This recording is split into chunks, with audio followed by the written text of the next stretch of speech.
m'appelle Florie Vine, artiste pluriel et slow, et aujourd'hui je reviens avec une petite minute estivale après ma course à pied pour vous parler de course à pied et de slow.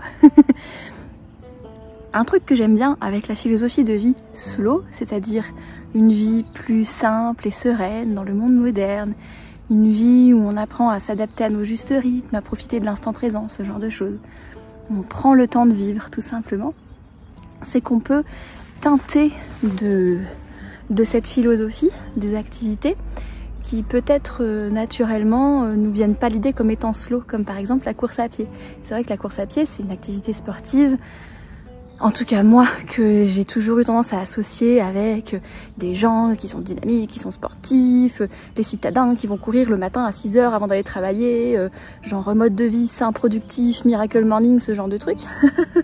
Et puis c'est vrai que courir c'est quand même une activité qui, voilà, qui fait tourner l'oxygène, etc., les poumons. Et du coup on peut se dire, peut-être que la course à pied c'est pas une activité très slow finalement. Et quand je vois la manière dont je pratique la course à pied aujourd'hui, je me rends compte qu'on peut insuffler de cette idée de prendre le temps de vivre, y compris dans les activités comme la course à pied. Par exemple, aujourd'hui, je suis allée courir dans la nature.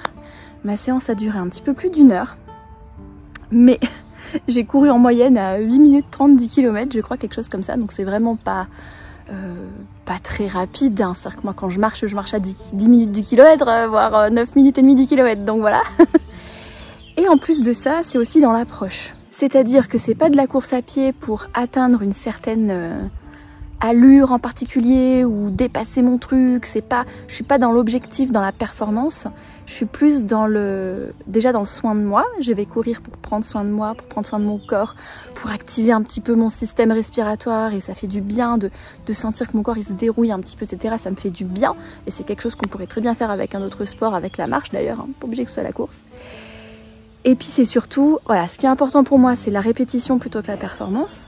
Donc prendre le temps d'aller courir régulièrement, même si c'est 1 ou 2 kilomètres, si j'ai pas beaucoup de temps, pas beaucoup d'énergie, etc. C'est pas la performance le but, c'est une première chose. Et une autre chose, c'est que là par exemple aujourd'hui, je suis allée courir dans la nature, on est en début d'été, et j'ai pris le temps en fait d'observer la nature autour de moi. Je me suis arrêtée, prendre des photos de fleurs, des vidéos de fleurs.